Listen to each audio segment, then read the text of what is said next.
Good morning students. अपन देख रहे थे इससे पीछे वाले वीडियो में some basic concept of inorganic chemistry. तो उसका जो रिमेनिंग पार्ट है उसकी शुरुआत करते हैं। और जो अपने पास में पॉइंट है वो आता है अभिक्रिया की स्टोइकियोमेट्री, रस समीकरण मिति। इसे कहते हैं स्टोइकियोमेट्री, स्टोइकियोमेट्री। तो स्टूडेंट सबसे पहले ये देखते हैं कि स्टोइकियोमेट्री होती क्या है। तो बात करते हैं अपन स्टोइकियोमेट्री की। तो ये दो वर्डों से मिलकर बना है। एक तो क्या होता है स्टोइकियोन और दूसरा वर्ड होता है इसका मेट्रोन। स्टोइकियोन ये होता है तत्व और मेट्रोन का मतलब होता है मापन। तो दो चीजें यहां पर निकल कर आई हैं। तत्वों का मापन स्टोइकियोमेट्री कहलाता है। तो क्या करना है यहाँ पे अपने को तत्वों को मापना है। अब देखिए मापन कैसे करते हैं। जो स्टोइकियोमेट्री होती है उसके अंतर्गत क्या करते हैं, कोई भी रिएक्शन होती है, रिएक्शन जिसमें क्या होंगे, रिएक्टेंट कन्वर्ट होते हैं प्रोडक्ट में। तो यहाँ पर क्या होता है कि जो अभिकारक और उत्पाद होते हैं उनके द्रव्यमान या फिर आयतन का अध्ययन किया जाना क्या कहलाती है, अभिक्रिया की स्टोइकियोमेट्री कहलाती है। तो इसके अंतर्गत अपन क्या करते हैं, कोई भी अभिक्रिया जब संपन्न हो रही है तो उसके जो रिएक्टेंट और प्रोडक्ट होते हैं उनके द्रव्यमान और आयतन जो होता है उनका मापन करते हैं। किसके अकॉर्डिंग, स्टोइकियोमेट्री के अकॉर्डिंग। आपको सबसे पहले ये ध्यान रखना है कि स्टोइकियोमेट्री यदि अभिक्रिया की देख रहे हैं तो रिएक्शन अपने पास में संतुलित होनी चाहिए, संतुलित होनी चाहिए। मतलब रिएक्टेंट और प्रोडक्ट जो होता है उसमें सभी तत्वों की संख्या समान होनी चाहिए। तो देखो स्टोइकियोमेट्री क्या क्या सूचनाएं अपने को देती है, सबसे पहले इसकी बात करते हैं। तो एक सिंपल रिएक्शन अपने पास में मेथेन का दहन, CH4 2O2 convert in CO2 और 2H2O। ये अभिक्रिया है जिसमें मेथेन का दहन हो रहा है। अब इसकी स्टोइकियोमेट्री, अभिक्रिया की स्टोइकियोमेट्री क्या क्या बताती है, सबसे पहले उसको देखते हैं। तो उसमें सबसे पहला आता है अपने पास में स्टोइकियोमेट्री जो है उसके गुणांक, मतलब रस समीकरण मिति गुणांक। तो फर्स्ट है रस समीकरण मिति गुणांक। तो स्टूडेंट्स होता क्या है, जो अपने पास में अभिक्रिया है इसमें जो रिएक्टेंट या प्रोडक्ट होते हैं इससे पहले ये जो अंक लिखा जाता है ये क्या कहलाता है, स्टोइकियोमेट्री गुणांक कहलाता है। तो स्टोइकियोमेट्री गुणांक CH4 से पहले कोई अंक नहीं है तो यहाँ पर रस समीकरण मिति गुणांक कितना होगा, 1। O2 से पहले कितना है, 2। CO2 से पहले कुछ नहीं है तो कितना होगा, 1। और H2 से पहले कितना है, 2। तो ये कहलाएंगे इनके रस समीकरण मिति गुणांक। तो अभिक्रिया जो संतुलित है उसमें जो रस समीकरण मिति गुणांक हैं ये क्रियाकारक और जो प्रोडक्ट होते हैं उनसे पहले लगाए जाते हैं। तो यदि क्वेश्चन पूछता है कि CH4 का रस समीकरण मिति गुणांक क्या है इस अभिक्रिया में, तो कितना आएगा, 1। ऐसे ही O2 का कितना है, 2। CO2 का कितना है, 1। और H2O का कितना है, यहाँ पर 2 होता है। अब इन रस समीकरण मिति गुणांकों से क्या क्या सूचनाएं अपने को मिलती है ये देखना है, क्योंकि ये जब न्यूमेरिकल हल करेंगे तो ये संबंध सारे अपने काम में आएंगे। तो यहाँ पर ये क्या कहती है अभिक्रिया की स्टोइकियोमेट्री, एक इसका रस समीकरण मिति गुणांक है। तो 1 मोल CH4 किससे क्रिया करेगा, 2 मोल O2 से क्रिया करेगा, 1 मोल CO2 बनाएगा और 2 मोल H2O का निर्माण करेगा। दूसरी क्या इससे सूचना मिलती है अपने को कि एक अणु, इसको क्या भी लिखा जा सकता है, एक अणु। तो एक अणु CH4 का 2 अणु O2 से क्रिया करेगा, 1 अणु CO2 बनाएगा और 2 अणु ये H2O का निर्माण कर लेगा। अब देखो इससे जो सूचनाएं मिली थी क्या था कि कितने मोल क्रिया कर रहे हैं, किस किस के क्रिया कर रहे हैं और क्या क्या प्रोडक्ट बन रहा है और उसके कितने मोल बन रहे हैं। तो सबसे पहले तो मोल के बारे में सूचना दे दी। दूसरा जो मोल होता है उस कंसेप्ट के अनुसार क्या लिख सकते हैं, अणु भी यहाँ पर लिखे जा सकते हैं। तीसरा मोलर द्रव्यमान, CH4 जो होता है इसके मोलर द्रव्यमान की यदि बात करें तो कार्बन कितना है 12 और H का कितना होता है 1.008, लेकिन यहाँ पर पॉइंटों में नहीं करेंगे कैलकुलेशन, सीधा 1 मानेंगे। तो 12 और 4 कितना हो गया 16। तो मोलर द्रव्यमान ग्राम में लिखना है तो 16 ग्राम CH4। ऑक्सीजन का कितना होता है 16 और कितने हैं इसके मोल 2, तो 2 इंटू और यहाँ पर था 16, 16 दूनी 32 ग्राम किससे क्रिया करेगा O2 से। फिर CO2 ऑक्सीजन का कितना हो जाएगा 32 और कार्बन का 12 है तो 32 और 10 42 और 2 44, तो 44 ग्राम CO2 और 2 इंटू H2O का पॉइंटों को छोड़ दो कितना लिख देंगे 18, तो ये कितना हो जाएगा 36 ग्राम और यहाँ पर ये कितना आ रहा है 64 ग्राम। तो नेक्स्ट सूचना जो मिल रही है वो क्या मिल रही है कि 16 ग्राम CH4 64 ग्राम O2 के साथ में क्रिया करेगा जिससे 44 ग्राम CO2 में बनेगी और 36 ग्राम क्या बनेगा अपने पास में H2O यहाँ पर प्राप्त होगा। अब स्टूडेंट्स यहाँ पर द्रव्यमान संरक्षण का नियम लागू होता है, इसको क्या देख सकते हैं अपन कैसे, जैसे 16 और 64 तो कितना हो गया 6 4 10 और 6 और 1 7 और 1 8, तो ये जो रिएक्टेंट थे उनका कुल द्रव्यमान कितना है 80 ग्राम। अब इधर आ जाओ तो 6 और 4 10 3 और यहाँ पर है 4, ये कितना था 3 और 4 7 7 और 1 8, तो ये भी कितना हो गया 80 ग्राम। तो दोनों की यदि बातें करते हैं तो क्या है कि जो रिएक्टेंट का द्रव्यमान है वो प्रोडक्ट के द्रव्यमान के समान है। तो अभिक्रिया में क्या लागू होता है, द्रव्यमान संरक्षण, इसका नियम लागू होता है। अब यदि अपने पास में क्या है द्रव्यमान अपन ने देख लिया और द्रव्यमान की जगह किसको उठाया जाए आयतन को, तो आयतन हमेशा किस पर देखते हैं STP या NTP पर आयतन देखा जाता है। तो STP या NTP पर आप लोगों को बता रखा है कि 1 मोल कोई भी पदार्थ है उसका आयतन होता है 22.4 लीटर। कितना लिखते हैं 22.4 लीटर। तो इसका मतलब क्या होगा 1 मोल है तो CH4 का कितना आयतन होगा 22.4 लीटर। 2 मोल O2 से क्रिया कर रहा है तो किससे करेगा 2 इंटू 22.4 लीटर O2 से क्या बन रहा है 1 मोल, तो कितना बनेगा 22.4 लीटर और इधर कितना है 2, तो कितना बनेगा 2 इंटू 22.4 लीटर। तो देखिए स्टूडेंट्स क्या क्या सूचनाएं मिली, इनमें क्या है संबंध जो है उसको बिठा के अपन क्या करते हैं, यदि एक रिएक्टेंट का द्रव्यमान अपने को पता है कि कितना ग्राम काम में ले रहे हैं तो अपन क्या कर सकते हैं प्रोडक्ट जो होती है उसकी मात्रा कैलकुलेट कर सकते हैं। शर्त क्या होनी चाहिए, अभिक्रिया संतुलित होनी चाहिए। देखो अभिक्रियाओं को संतुलित करना आपने पिछले वाली क्लासों में पढ़ रखा है, फिर भी यहाँ पर यदि बात करें दहन अभिक्रियाओं की तो उनको संतुलित कैसे करते हैं मैं भी बता दूंगा। और इसके अलावा जो ऑक्सीडेशन रिडक्शन रिएक्शन होती है उनको यदि संतुलित करना है तो नेक्स्ट चैप्टर आएगा अपने पास में ऑक्सीडेशन और रिडक्शन। तो उस चैप्टर में अपन सारी अभिक्रियाओं को संतुलित करना देखेंगे, उसमें अम्लीय माध्यम भी आएगा, क्षारीय माध्यम भी आएगा, आयन इलेक्ट्रॉन विधि भी आएगी और ऑक्सीकरण अंक विधि भी आएगी। तो यहाँ पर केवल दहन अभिक्रियाओं को संतुलित करना है आपको, बाकी नेक्स्ट जो चैप्टर आएगा अपने पास में आगे बुक में उसमें सारी अभिक्रियाओं को संतुलित करना लिखा हुआ है जो कि ऑक्सीडेशन और रिडक्शन होती है किसके अंदर, इनऑर्गेनिक केमिस्ट्री के अंदर। तो अब देखिए इससे क्या क्या सूचनाएं अपने को मिली।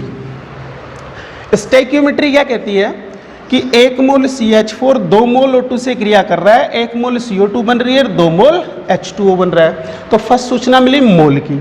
सेकंड देखिए 1 अणु इसका है, 2 अणु इसके हैं, 1 अणु इसका है, 2 अणु इसके हैं। तो किसकी सूचना मिली, किसके कितने अणु क्रिया करके प्रोडक्ट के कितने अणु बनाते हैं, तो अणुओं के बारे में सूचना यहाँ पे मिल गई अपने को। थर्ड इनकी मात्रा के बारे में सूचना अपने को मिल जाती है जो कि क्या होता है मोलर द्रव्यमान के अकॉर्डिंग होता है, इसलिए इसे ग्राम में लिखा जाता है। नेक्स्ट द्रव्यमान संरक्षण जो होता है उसके नियम की सूचना अपने को मिल जाती है। और यदि क्रियाकारक और उत्पाद लिक्विड फॉर्म में होते हैं तो उस स्थिति में STP पर इनके आयतन की सूचना अपने को मिल जाती है। तो ये होती है अभिक्रिया की स्टोइकियोमेट्री। नेक्स्ट एग्जांपल से और देखते हैं। एक क्वेश्चन भी आएगा आगे, जैसे N2 + 3H2 convert in 2NH3, ये रिएक्शन है। तो देखो सबसे पहले मोल लिखो, स्टोइकियोमेट्रिक गुणांक लिख दो, उतने ही मोल होंगे। तो कितना है 1, इधर कितना है 3 और इधर कितना है 2। तो ये हो गए स्टोइकियोमेट्रिक गुणांक। अब मोल लिखेंगे तो इसको लिख दो और क्या लगा दो मोल, 3 मोल, और इसके कितने मोल होंगे 2 मोल। अणु लिखना है, इसका लिखना है 1 अणु, इसके 3 अणु, और इधर किसके कितने हो जाएंगे 2 अणु। मोलर द्रव्यमान यदि N2 की बात करते हैं तो कितना होता है N2 के लिए मोलर द्रव्यमान 28। भाई 2 नाइट्रोजन है तो 14 और 14 28। H2 के लिए बात करते हैं तो यहाँ पर कितना लिखेंगे, वैसे तो क्या होगा 1.008 मल्टीप्लाई विद 2 होगा, लेकिन यहाँ पर अपन क्या कर रहे हैं पॉइंटों को छोड़ रहे हैं।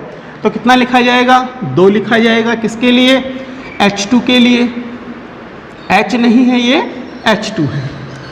NH3 की यदि बात करते हैं तो नाइट्रोजन का होता है 14 और 3 हाइड्रोजन है तो कितना हो जाएगा 17। तो NH3 का मोलर द्रव्यमान यहाँ पर कितना है 17 है। तो देखिए यहाँ पर जो सूचना मिल रही है वो क्या है, N2 का 28 ग्राम, H2 जो था उसके कितने ग्राम से क्रिया करेगा, तो H2 2 है तो 3 दूनी 6, तो इसका 28 ग्राम इसके 6 ग्राम से क्रिया करेगा, और इधर 17 दूनी 34, तो 34 ग्राम NH3 अपने को यहाँ पर प्राप्त हो जाएगा।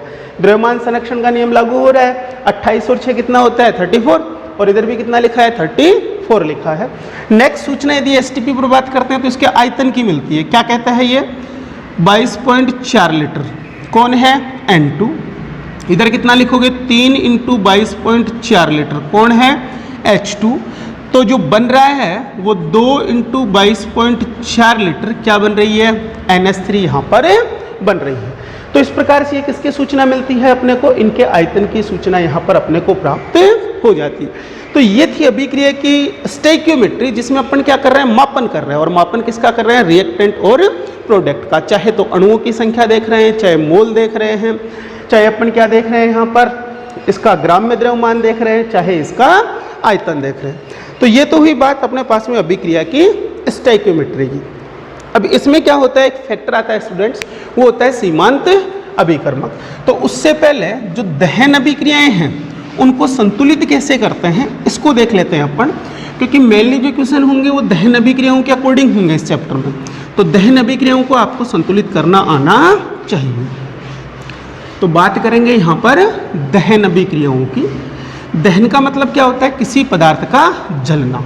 जैसे अपन एथेन के दहन की बात करेंगे तो जो एथेन होता है स्टूडेंट्स, ये क्या होता है अपने पास में C2H6। दहन करना मतलब O2 के साथ में इसकी क्रिया करनी है। हमेशा क्या बनेगा CO2 और H2O। तो सबसे पहले इस अभिक्रिया में अपने को बैलेंस करना होता है कार्बन को। तो कार्बन को संतुलित करना, सबसे पहले किसको संतुलित करना है, कार्बन को। तो इधर देखिए रिएक्टेंट में कार्बन कितने हैं 2, प्रोडक्ट में कार्बन कितना है 1। तो यहाँ पर CO2 को जो है कितने से गुणा करेंगे 2 से, मतलब इसके लिए जो रस समीकरण मिति गुणांक है वो 2 लगाएंगे।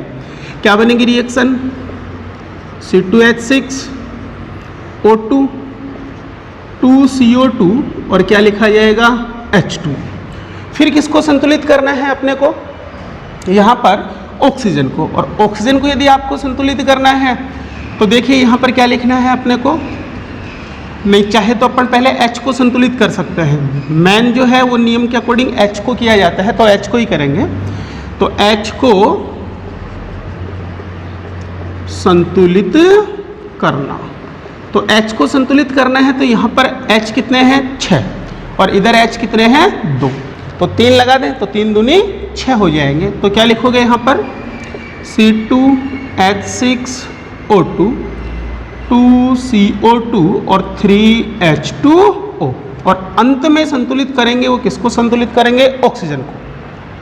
तो यहाँ पर देखो ऑक्सीजन इधर कितने आ रही हैं 3, ठीक है, और 2 दूनी 4, तो कितनी हो गई 7। अब O2 है ये, क्या है ये O2। तो 7 जो है ओ लिखना है, तो 7O कैसे लिख सकते हैं? इसको 7/2 लिख दें तो 2 से 2 कट जाएगा, तो क्या लिखा जाएगा? C2H6 7/2O2, 2CO2 और 3H2O। अब देखिए स्टूडेंट्स, यहाँ पर ये है भिन्नांक में आ गया है, और भिन्नांक में जब आ रहा है तो इसके हर को हटाने के लिए पूरी अभिक्रिया को 2 से अपन गुणा कर देंगे। तो क्या आएगा? ये था C2, तो किससे गुणा कर रहे हैं? 2 से, तो 2C2H6 7O2, 2 से 2 कैंसिल हो जाएगा, इधर बनेगा 4CO2 और इधर बनेगा 6H2। अब आप देख लीजिए कि जो दोनों तत्व हैं रिएक्टेंट और प्रोडक्ट में, उनकी संख्या समान है। जैसे कार्बन की बात करते हैं, इधर है रिएक्टेंट में 4, तो इधर भी कितना आ रहा है? 4 आ रहा है। H की बात करें तो 6 दूनी 12, इधर भी कितना आ रहा है? 6 दूनी 12। O की बात करें तो 7 दूनी 14, तो 4 दूनी 8, 8 और 6 14। तो इस प्रकार से अपन क्या करते हैं? दहन अभिक्रियाओं को संतुलित करते हैं। तो दहन अभिक्रियाओं को संतुलित कर रहे हैं तो सबसे पहले किसको संतुलित करना है? कार्बन को, उसके बाद में हाइड्रोजन को, और लास्ट में किसको संतुलित करना है? ऑक्सीजन को। यदि भिन्नांक में प्राप्त होता है तो हर को हटाने के लिए जितना हर में आ रहा है उससे सारी अभिक्रिया को गुणा कर दिया जाता है। जो नेक्स्ट इंपॉर्टेंट पार्ट है वो है अपने पास में सीमांत अभिकर्मक। ये है सीमांत अभिकर्मक। तो स्टूडेंट्स, सीमांत अभिकर्मक होता क्या है? बहुत बार क्वेश्चन दे देगा आपको, कोई अभिक्रिया लिख देगा और ये कहेगा अभिक्रिया में सीमांत अभिकर्मक को पहचानते हुए प्रोडक्ट में निर्मित उत्पाद की मात्रा बताइए। तो ऐसी परिस्थितियों में आपको सीमांत अभिकर्मक पहचान में आना चाहिए। सीमांत अभिकर्मक क्या होता है? कोई भी अभिक्रिया जब संपन्न होती है तो ऐसा अभिकर्मक या क्रियाकारक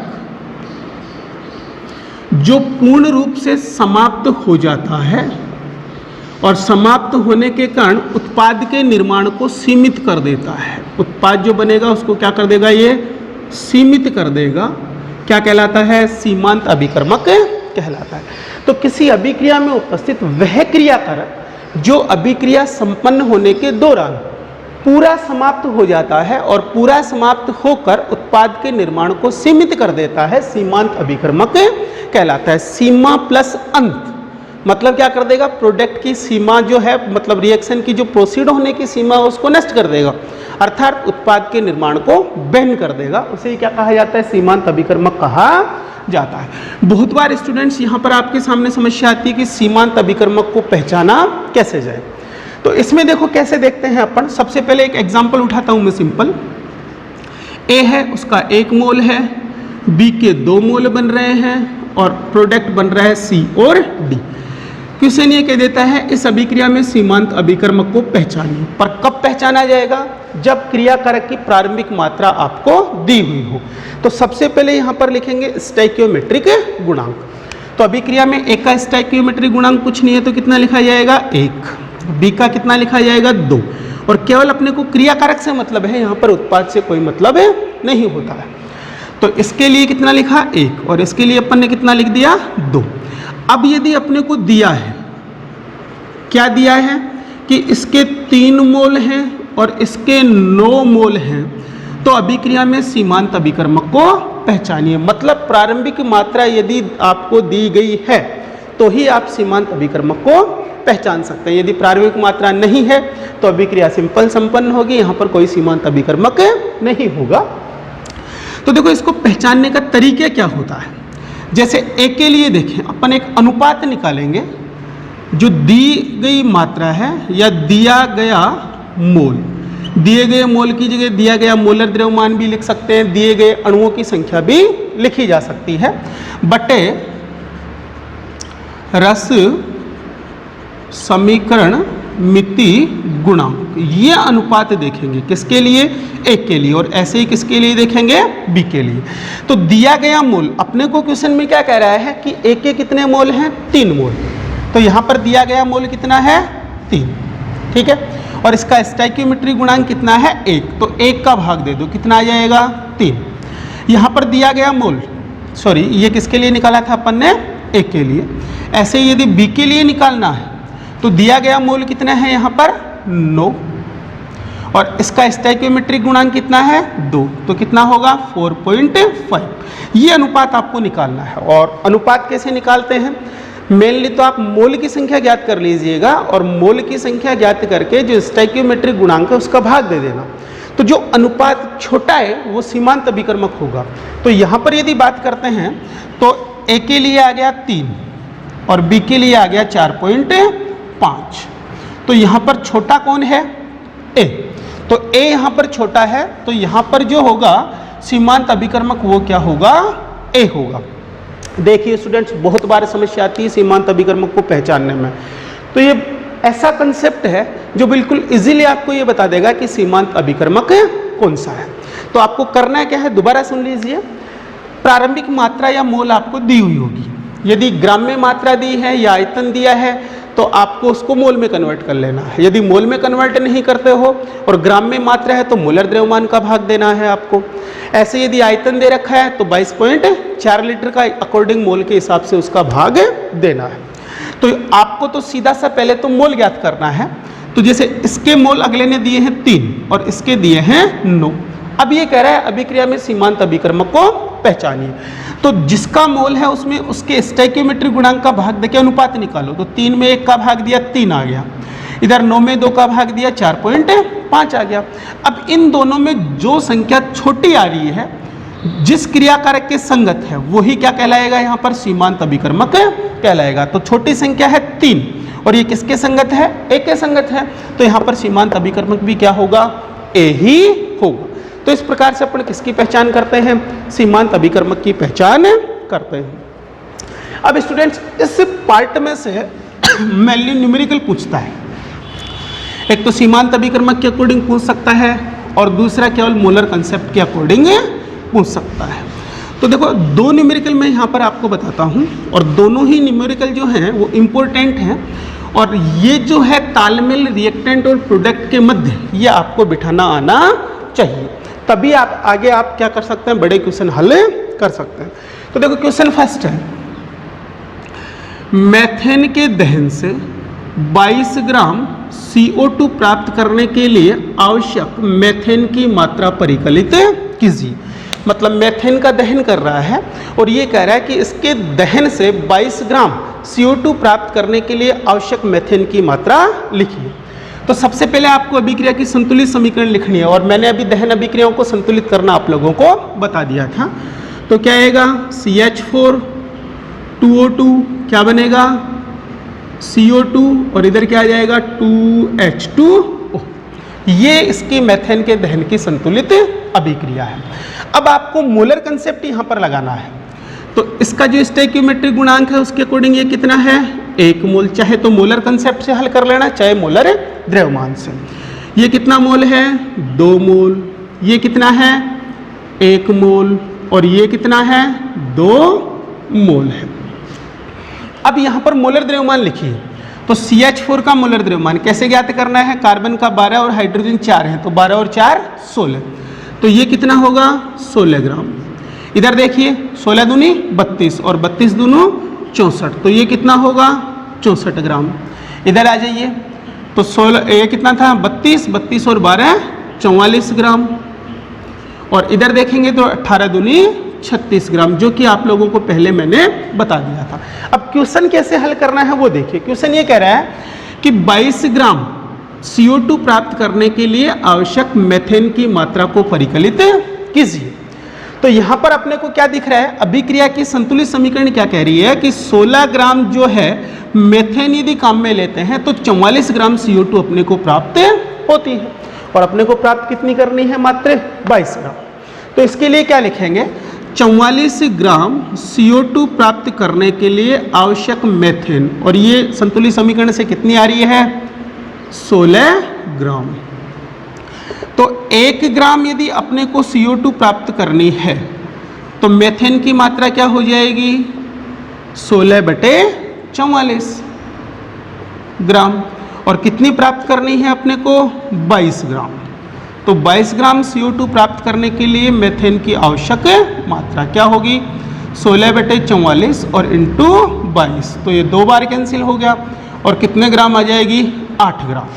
यदि ये पूछता है कि 22 ग्राम CO2 प्राप्त करने के लिए आवश्यक मेथेन के मोल लिखिए, क्या पूछ ले, मोल, तो आपको ये पता होना चाहिए कि इसकी मात्रा है 8 ग्राम। कितनी आवश्यक है, 8 ग्राम। तो मोल कैसे ज्ञात करते हैं, जो ग्राम में मात्रा है उसका मोलर उसमें मोलर द्रव्यमान का भाग दे देंगे। तो यदि क्वेश्चन पूछता है CH4 के आवश्यक मोल, तो जो मात्रा आ रही है 8 ग्राम, उसमें किसका भाग देना है, मोलर द्रव्यमान का। कितना आ गया, 16, तो कितना हो जाएगा, 0.5 मोल। तो क्वेश्चन को कैसे भी घुमा के पूछे आप लोग इसका आंसर दे सकते हो, और ये किसके अनुसार निकलता है, अभिक्रिया के स्टोइकियोमेट्री के अनुसार निकलता है। अब देखिए एक क्वेश्चन ऐसा है जो इंपॉर्टेंट क्वेश्चन है और बार बार पूछा हुआ है। 50 किलोग्राम N2 और 10 किलोग्राम, 10.00 लिख दो चाहे 10 लिख दो, H2 से प्राप्त NH3 की मात्रा का परिकलन कीजिए और अभिक्रिया में सीमांत अभिकर्मक को पहचानिए। देखिए स्टूडेंट, सबसे बड़ी बात ये आ रही है कि यहाँ पर कोई सा अभिकर्मक यदि सीमांत अभिकर्मक है, किसके अंदर, क्रियाकारक के अंदर, तो उत्पाद जो होगा वो किस पर निर्भर करेगा, सीमांत अभिकर्मक पर निर्भर करेगा। तो सबसे पहले तो अपने को क्या लिखनी है, अभिक्रिया के संतुलित समीकरण। तो ये समीकरण में भी आपको मैंने बता दी थी, N2 + 3H2 convert into NH3, ये हो गई अभिक्रिया की संतुलित समीकरण। संतुलित समीकरण क्या कह रही है, इसका 1 मोल इसके 3 मोल से क्रिया करेगा, और इधर कितने मोल बनेंगे, यहाँ पर 2 मोल। अभी आप लोगों को मैंने मोलर द्रव्यमान भी बताया था, N2 का मोलर द्रव्यमान कितना होता है, 28 ग्राम है यहाँ पर।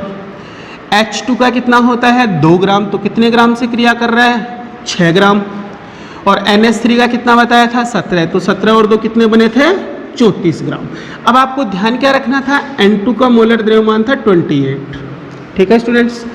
H2 का मोलर द्रव्यमान कितना था, लगभग 2 था, और NH3 का मोलर द्रव्यमान अपने को यहाँ पर ज्ञात नहीं करना है, क्योंकि अपने को पहले सीमांत अभिकर्मक देखना है। तो वैसे कितना होता है, 17, ये आपको ध्यान रखना है। अब सीमांत अभिकर्मक के लिए सबसे पहले इनके मोल निकालो, तो दी हुई मात्रा उठाओ।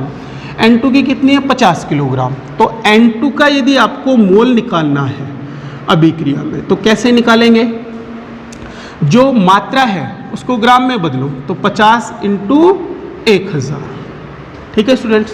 तो 50 किलोग्राम थी N2, तो 50 × 1000 ग्राम, और इसके द्रव्यमान का भाग दे दो, मोलर द्रव्यमान का, तो ये कितना है, 28, इसका भाग देना है। ऐसे ही क्या निकालना है, H2 के मोल, तो H2 के मोल की यदि बात करते हैं तो ये कितना है, 10 किलोग्राम, तो 10 × 1000, और बटे किसका भाग देना है, 2 का आपको यहाँ पर भाग देना है। तो इसके मोल की बात करें तो ये 17.86 × 10⁻², लगभग इतने आएंगे। कितने आ रहे हैं अपने पास में, 17.86 × 10⁻²। इसको यदि हल करेंगे तो ये आ जाएगा 50 × 10⁻²। तो ये तो हो गए H2 के मोल और ये हो गए N2 के मोल। अब आपको अनुपात निकालना था सीमांत अभिकर्मक को पहचानने के लिए। कैसे बताया था, जो मोल आ रहे हैं उसमें मोलर द्रव्यमान का जो स्टोइकियोमेट्रिक गुणांक है, क्या इसका 1 और इसका 3, उसका भाग देना है।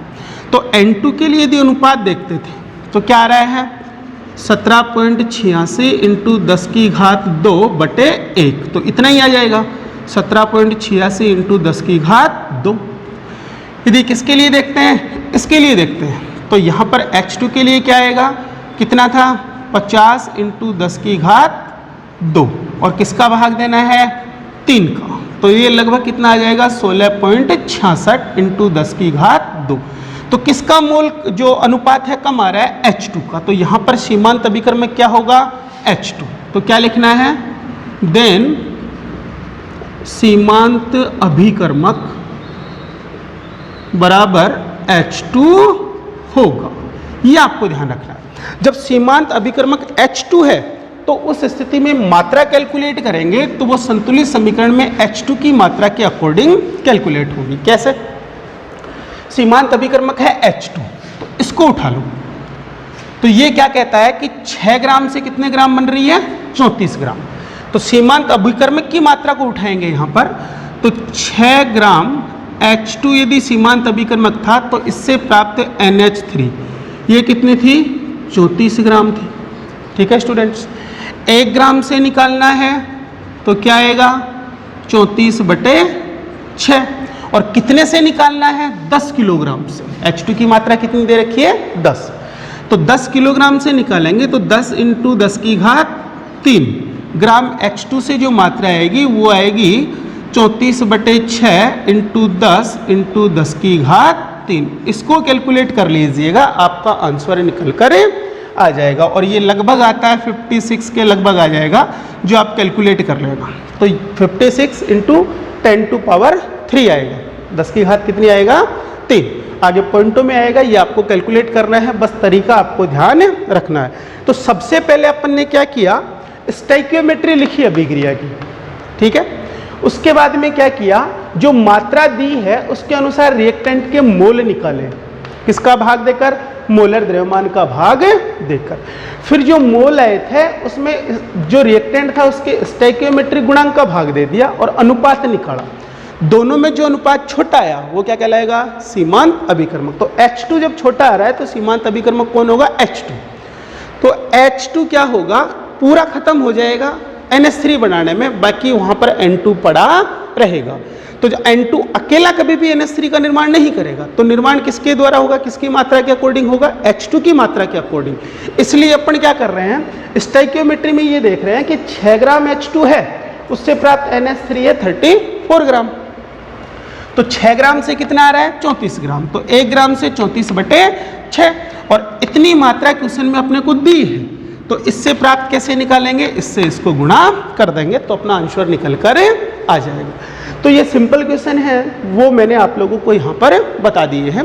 और ऐसे क्वेश्चन होते हैं, बार बार कंपटीशन में भी पूछे जाते हैं और तुम्हारे एग्जाम में भी आते हैं। तो ऐसे क्वेश्चन जो भी बुक में हैं आप उनको सोल्व कीजिएगा और सोल्व करके आंसर चेक कीजिएगा। फिर भी कोई प्रॉब्लम होती है तो नेक्स्ट वीडियो में अपन इसके बाद में लास्ट में क्वेश्चन देख लेंगे।